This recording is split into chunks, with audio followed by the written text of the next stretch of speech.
Well, it looks like the OTA has leaked again, but this time instead of sitting on it for a day, letting everyone wonder whether or not it's official or not, considering the last, 4 leaks have been absolutely 100% accurate, Second Enter has just released the notes, so here we are talking about this OTA, which honestly is pretty damn cool, including this change to War Machine, which is by far my most hyped change of this OTA.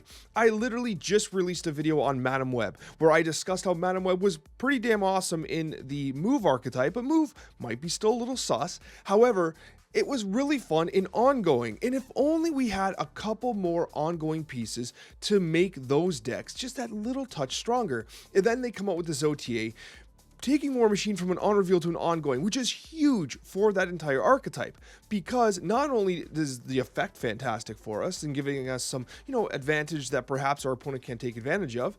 I mean, that's what an advantage is for you, I guess. But what I'm trying to say is, it's more than that. Think about what, ongoing often struggles with, especially, ongoing Spectrum or anything along those lines. It's often those, inexpensive cards that can kind of get the momentum moving. War Machine and Ebony Maw now are an incredible combination. Ebony Maw is now a very legitimate one-drop in conjunction with War Machine, because it's going to be a 1/7, a 1/9 hit by Spectrum once. That's actually crazy. It's an activator for Miss Marvel. There is so much to like about what Ebony Maw and War Machine can do as a package together now that they're both ongoing. This is crazy. Not to mention, obviously, Infinite has been power crept over a little bit. Now, obviously, the power 20 is legit, but the hoops you got to jump through to get Infinite to do its thing is actually pretty significant. And so this is a massive change to a number of archetypes. And it just so happens that I think that War Machine might actually shoot itself up very, very rapidly in the meta, because this is an awesome, powerful change. So I'm going to be brewing with War Machine 100%. I'm glad they didn't go the activate route, which I think would have made sense. This is a straight up mega buff to War Machine. And I mean, it's an iconic character, so I'm glad that they did it. I cannot wait to brew with War Machine. And that takes us to the nerf to Sandman. Sandman's always been problematic, right? It's had an effect where it's very unfun to play against. And now they've decided to say, okay, the whole 1 card per turn thing, maybe that's too restrictive. It just sucks too much. What if we make it so that cards just cost 1 more? That actually sucks too. And I think that this is effectively the death knell to Sandman for a while. At 5/7, I don't think it's going to be, it's just not going to be what you're looking for. It's simply not enough power for the drawback for both sides being reciprocated. It's just not there, right? This is going to kind of send Sandman to the sidelines for a while, in my opinion. There is a chance that some people try to brew something around it, but I just don't see it, right? It still makes it, ironically, an Aero card. I think Aero will like to play this card without any issue, right? Especially if you are playing a very top-heavy deck. And it'll be a disproportionate disadvantage to your opponent at that point. But I ultimately think that Sandman, as we see it now, is probably on the way out, which I'm okay with, because I was nervous they were going to go after Ultron, who I think is actually pretty cool. It was the Sandman-Ultron combination, which is pretty oppressive in the current meta over the last month, but Sandman being, I think, the core component of that. I'm glad Ultron was left as it was. Now, to the dismay of many people, right after the Spotlight Week, I think the timing on this is pretty rough, but I digress. Going from a 6'10 to a 6'9 is a nerf, right? I know that even in the notes here, they do say, hey, people say oh, Shang-Chi, vulnerability and stuff like that. With Mockingbird, it was not all that common. It got Shang-Chi'd. Often it was played late in the game as kind of a play on 6, sometimes even borderline free. It was often played on tempo as well, but was not always the most premium target for a Shangers, right? It was a useful target, but not always the one that you wanted to pick up on sometimes. So yes, this is a notable nerf from a power perspective. You're also talking about a card that used to be a 5-costed card, so we're talking about a very significant number of nerfs here. Is Mockingbird still good? Yes, it still is good. It just showcases just how amazing this card has been over the last several months since its release, essentially. Does it kill the card? No, I think it's still fine. It does take a little bit off Zoo and a couple other archetypes, which is a little unfortunate because those were just starting to kind of get their ground going there, and I don't even think that's how the saying goes, but whatever. I'm literally rushing this recording ASAP, so what are you gonna do? But I will say that I do think that overall Mockingbird is still in an okay spot despite the nerf overall. And yeah, if you're a little upset because it got nerfed immediately after you picked it up, I can totally understand why that would be annoying. And then we have Aero. Honestly, Aero is Cozy's favorite card in Marvel Snap. And I'm glad to see that Aero got buffed. It's so funny because even on the last Snapchat, Cozy's when we talked about bumping into Glenn, Because like, did you ask him to buff Aero? Yeah, I wish I knew this was coming because I could have played into it, right? But no, I mean, this makes perfect sense. They basically took Mockingbird out of the Scar-based decks, and there are a number of Scar decks that are doing really, really well. I highlighted one the other week, right?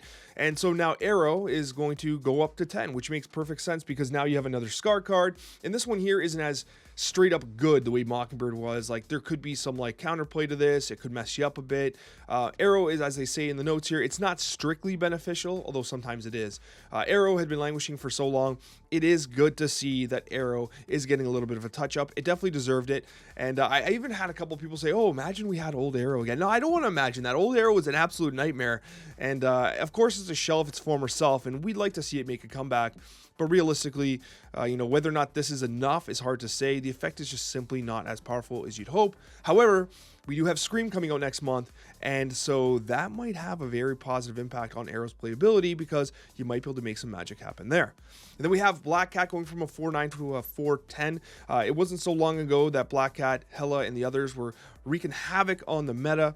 Hela's major nerf has kind of taken it out of the meta, despite the fact that it's probably better than people think it is. Like, it's still putting up big power, but it's just not in the overall paradigm right now in the meta. And I do think that a buff to Black Cat makes sense, especially when we talk about the next card alongside it. But like, Black Cat could be frustrating to play with a little bit. I think what you're looking at here is like trying to bring back a new version of discard, which I think has been long gone with the nerf to Hela. And so as a result, Black Cat is going to make a bit of a comeback here. Is it enough though? I don't know. I honestly don't know. Black Cat's a very awkward card to play. It's very niche in the archetypes it plays. So this is likely to have a kind of non-impact on the meta. Although this here is interesting. Now we did see a number of changes to the way discard's being played outside of straight up Apocalypse discard. Naturally, Ghost Rider does not play into Apocalypse discard, so it's not quite the same thing. But I mean, the Ghost Rider decks have always been really fascinating, especially when you consider like classic decks with like, okay, you Lady Sif Infinite, you drop the Ghost Rider, right? That's pretty interesting, and I think that like there is a lot of opportunities to make some really fun combo plays with Ghost Rider. The card has been completely gone for the longest time, but it is a fun combo piece in Marvel Snap. Has one of the best animations in the game, and it honestly brings back a form of discard that we haven't seen in some time. In conjunction with the buff to Black Cat, perhaps we can see some Ghost Rider play, because I mean, now you're talking about 2 power across the board that's higher and immediate synergy with one another. Maybe it's time you consider playing some Ghost Rider again.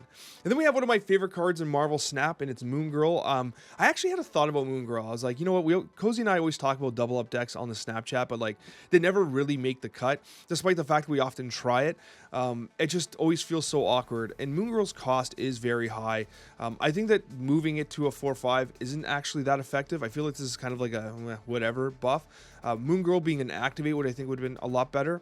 Maybe like a 3-cost activate, 2-cost activate, or something like that. I think would have been a lot more interesting. Potentially overpowered, yes.